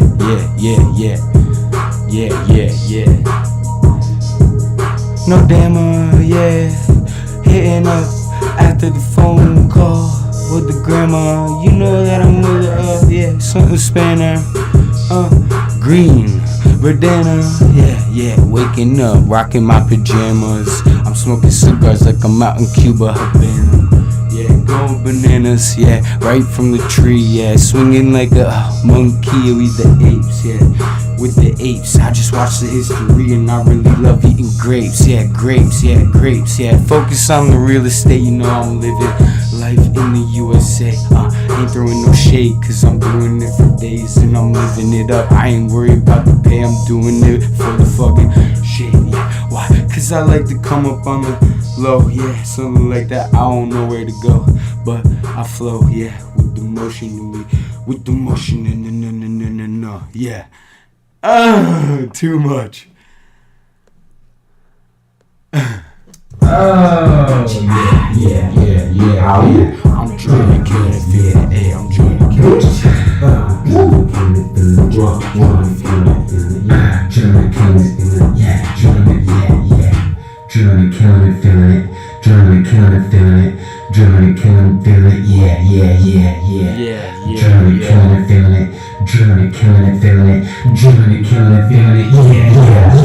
Hey, oh, hey, oh. Journey, killing, feeling it, yeah. Journey, feeling, killing it, yeah. Come catch your vibe, come catch your vibe. Journey, feeling, killing it. No matter what outfit, I got the vibe. Yeah, damn, he looking fly. He looking fly. Who is that guy? Oh, Mike Tyson coming in. I'm not shy, yeah. Ready to let it fly. Left hook, yeah. He's gonna write a book. Probably did before, but I don't really know. I'ma raise the score. Mike Tyson hits, yeah. You know he's smoking up in the splits, yeah. Something tending. I'm rapping, but it came with a twist. Twisted up. I twisted up, yeah. Twisted up, yeah, twisted up. Mike Tyson and Joe Rogan showed up, yeah. They took it to the level where they blowed up, and now everybody knowed up that they glowed up, yeah. And they showed up right to the work, putting it in, and we don't flirt, cause they just going up, yeah. Talking about real shit, yeah. You know that Kingpin coming in with it real quick, yeah. I'm drilling, I'm killing, I'm feeling it. I'm drilling, I'm feeling, I'm killing it. I'm drilling, I'm feeling, I'm killing it. Yeah, drilling, I'm feeling, I'm killing it.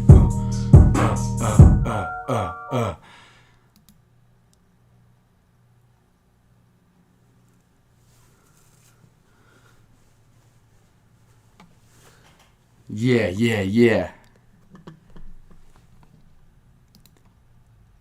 Care or physician's care, that's a good idea. But making it illegal is a bad idea because it helps a lot of people. You know, people think of it as a party drug. They think you're going to do mushrooms and freak out and go fucking run around naked. And, what's a mushroom? I used to do mushrooms. Yeah. Well, psilocybin and DMT are very closely related chemically. All those really potent psychedelic drugs are very closely related. They all break down in some similar path inside your brain and give you that weird ego-dissolving experience. You know, that's one thing. Yeah, most of the drugs you do are most ego-enhancing. Right, like coke. Yeah, you're like, oh, the baddest mother. Cuddy talk about yeah, you never had coffee. I've never had coke. Never? Never. Oh, man. It's good. So no, you didn't miss out on nothing, man. Spoke well about it. Yeah, that one I ducked. When I was in high school, my friend's Kid cousin Cudi used to sell, everywhere. and he wasted away to nothing. Shit, man. And his I'll girlfriend would hang out sing and this. never come out. I'll Would sing just Kid sell Cudi's watch TV. music out loud. Oh, Like it was like a hard. vampire bit him. And then Once you get in that I get to kind the of age where it's like, yo, someone will just throw on a Kid Cudi song, and I'm like, yo, oh my god. So I ducked it. I ducked it early. Never My did coke. guy. man. When was the first time you did coke? I was a kid, 11, 12. I got involved with drugs early in life. Wow. That's crazy. 11, 12. Yeah. Savage. I was still living in Brownsville, Brooklyn when I first did cocaine. Wow. That's a crazy. I would listen. I would never let my children. I have a 10-year-old daughter and an 8-year-old. I would never let them live the life that I live. I would hate that. I always fight so hard. I never want to be in an environment that I grew up in. Yeah, of course. Well, you know, you have the benefit of having Mike gone through it. Tyson legend.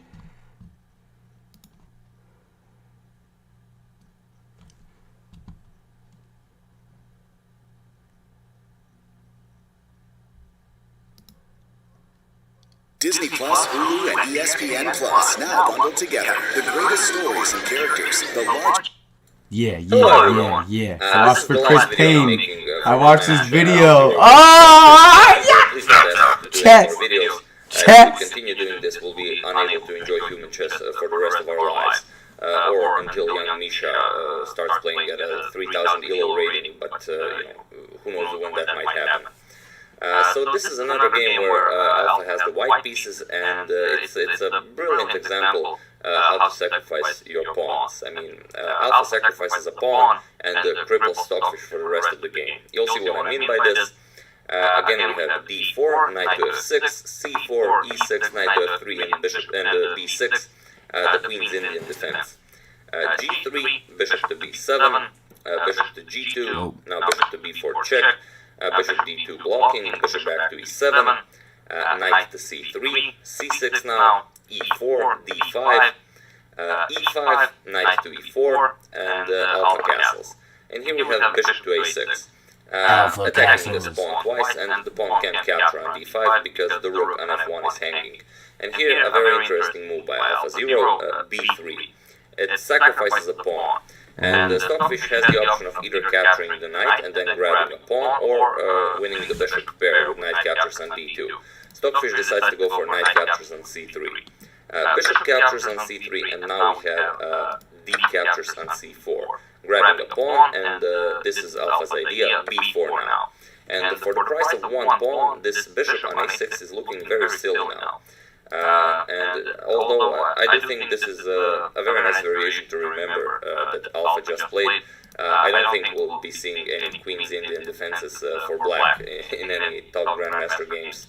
I mean, if they see AlphaZero's games against the Queen's Indian defense, then it's very likely they're not going to play it. b5 and knight to d2, and now AlphaZero has a very important mission for this knight. It's coming to e4 and then to c5, and from c5 it will block this c6 pawn from ever being pushed to c5, and then this bishop will be locked in for the rest of the game. We have castles, knight to e4, bishop to b7, and now first queen to g4.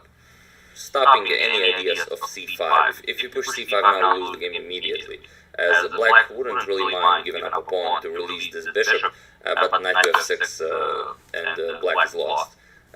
For example, bishop captures, e captures on f6, you're threatening checkmate, and also the bishop on b7. After black stops this, queen captures on f6, simply bishop captures b7, you lose a piece, and the rook on a8 is coming off next.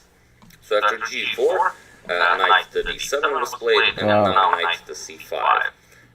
Attacking the bishop, but AlphaZero isn't really interested in grabbing this bishop. It's a useless piece. It's just that the c5 is a very nice outpost for the knight. So Stockfish eliminates it, knight captures on c5, d captures on c5, and now as the c6 pawn and the b5 pawn are locked in here on light squares, this bishop can no longer enter the game by any means. a5 by Stockfish, a3.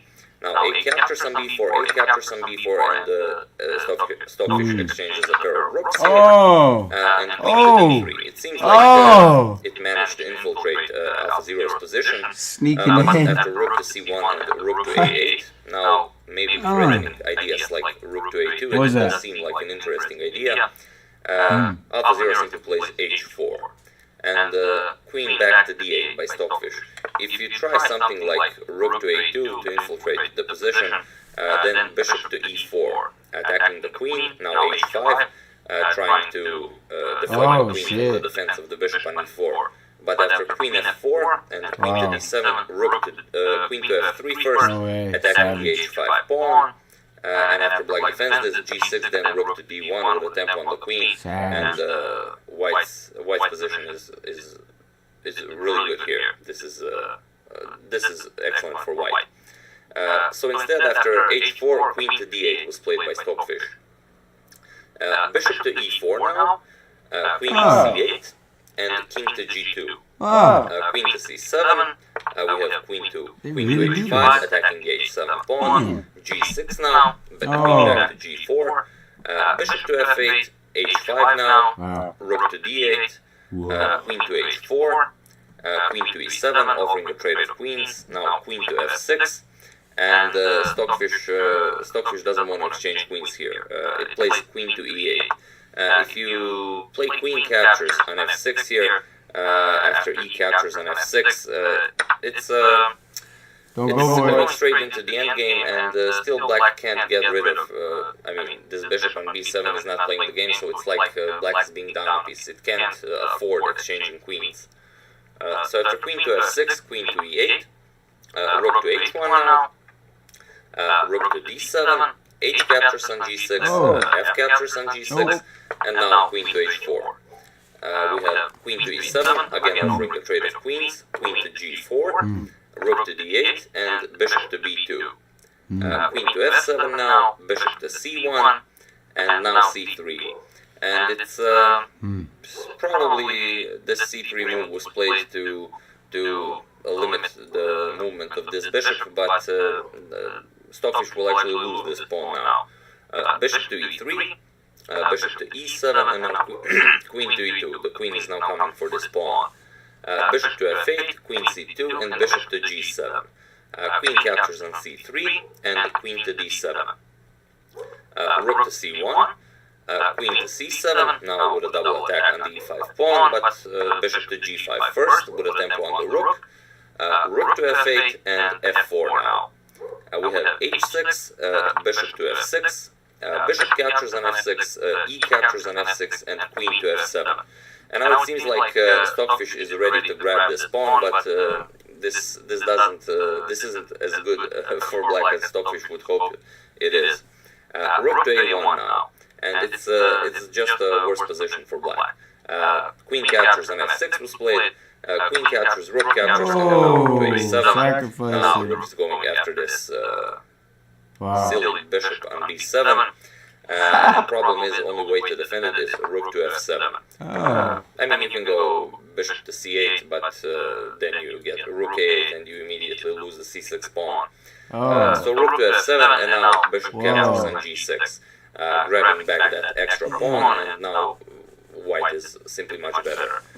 Rook to d7, king to f2, king to f8, now g4, bishop to c8, and now Stockfish would definitely like to exchange rooks. Maybe this game could be played, this bishop could go to d7, e8, maybe exchange bishops and play on.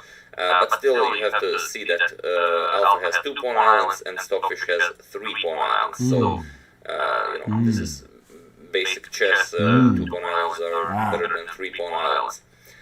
So, rook to a8, pinning the bishop. Rook to c7 now.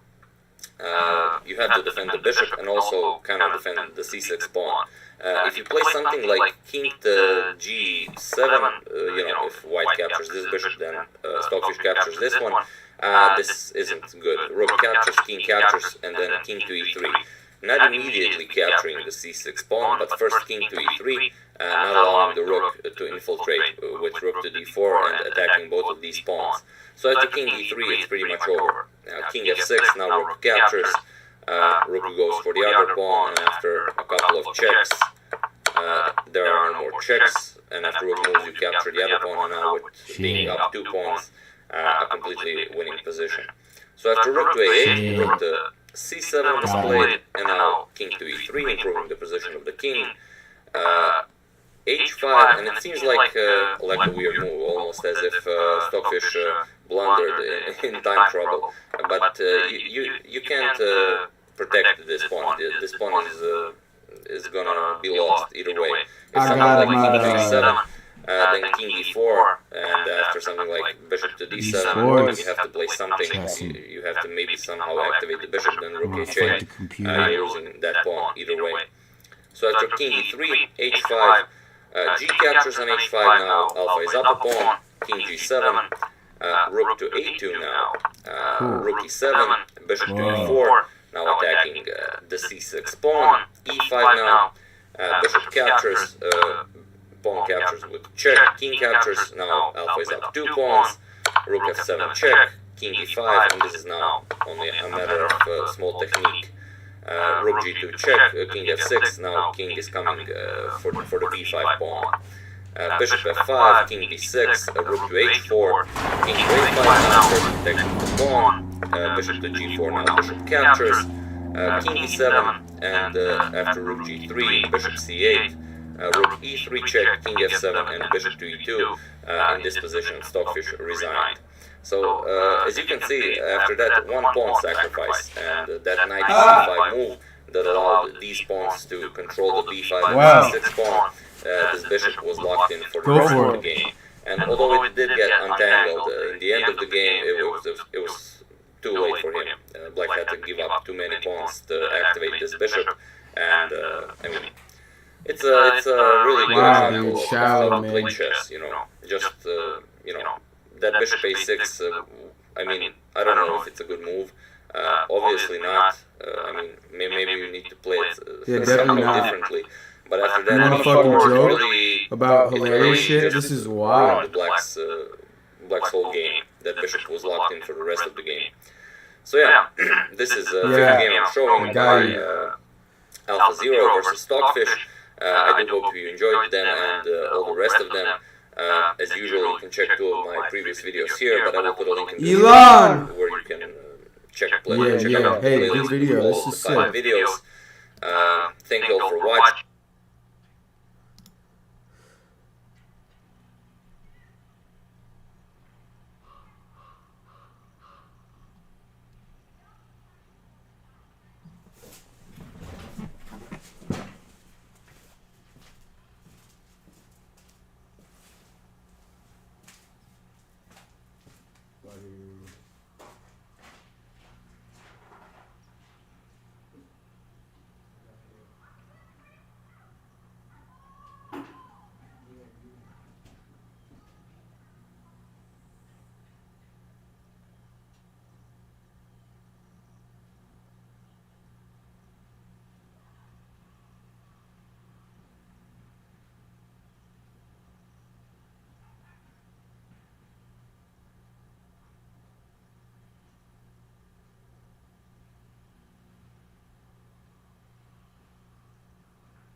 Oh, crazy.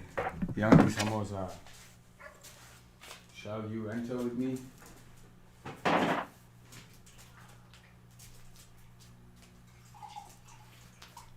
Get food.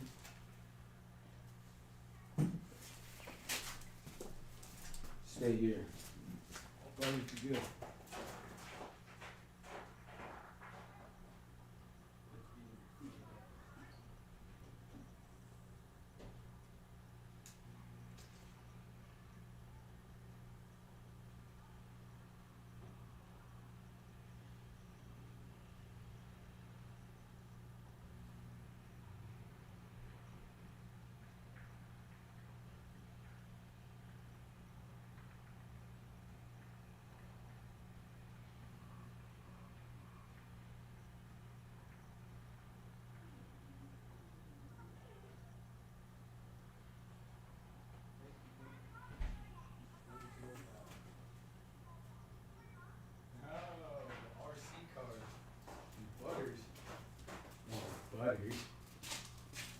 Young Samosa. Come on, buddy. Let's go inside. I'll put food in.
PewDiePie.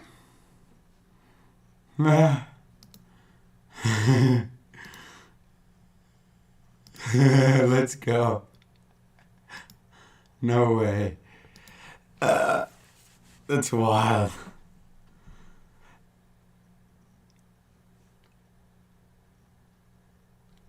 That's the any sound.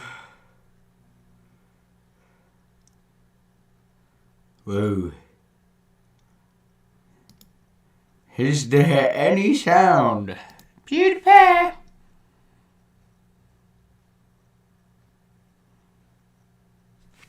Man. Stoics is pretty straightforward, and that's why I picked Epictetus. Oh. Minecraft.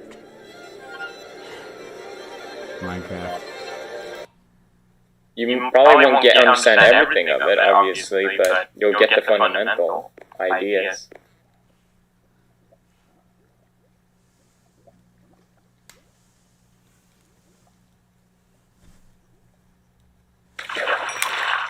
I ain't getting fuck all here, come on! You fishing?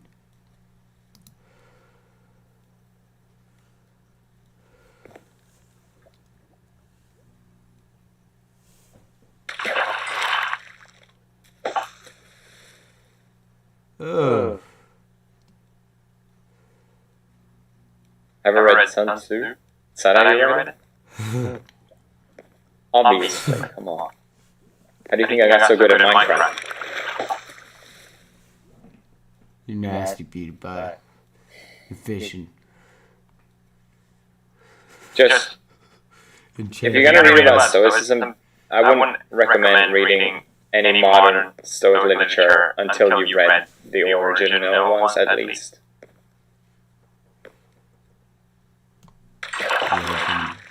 Just my opinion. Hey, 99 from Danny Daniel. Hey, no message. Yo, 99 bucks? Damn.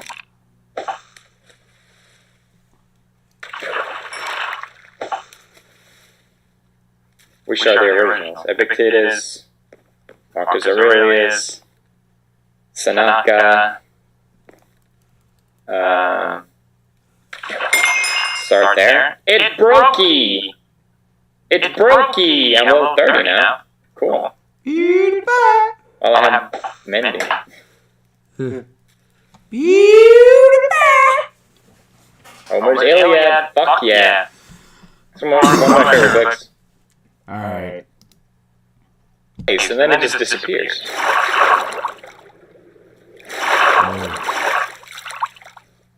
He is in the water now. Oh. Half a meatball is fine? That's what a coward would say, literally. Oh my god. Place it.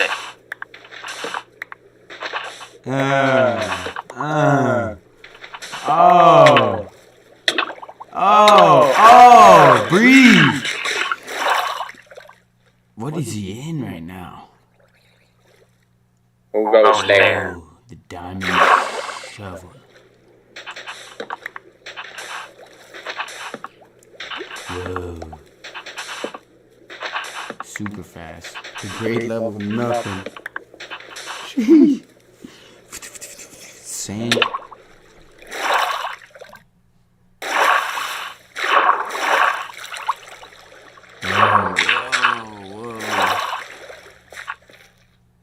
I can dry them in the nether? Hey. Really? So if I just make a nether portal here, I can just go in and out? Nuts. I'll do that if I...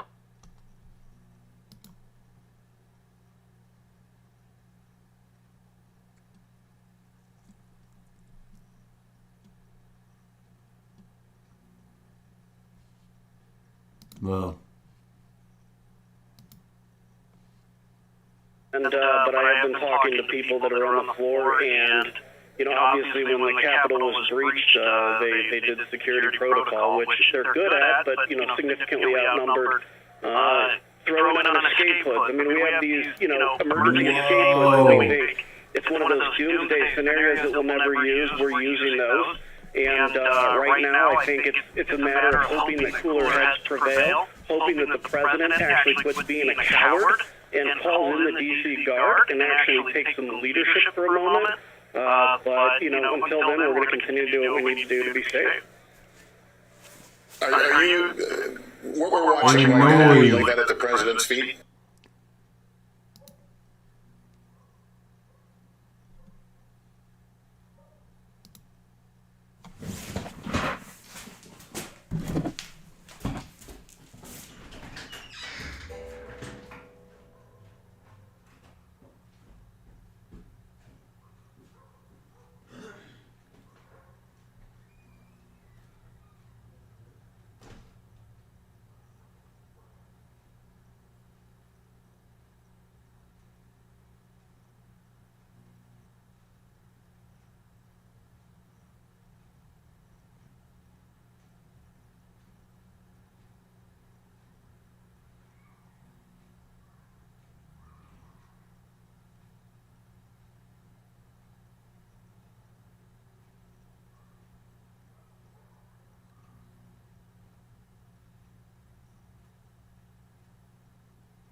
yeah, it'd be nice to like chill with you, dude, and just talk to somebody. But like you, you know, like this is really like just a cool thing of me, man. But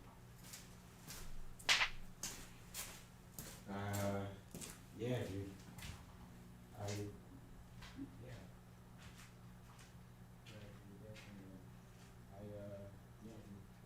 love you. I really do. If you want him, yeah.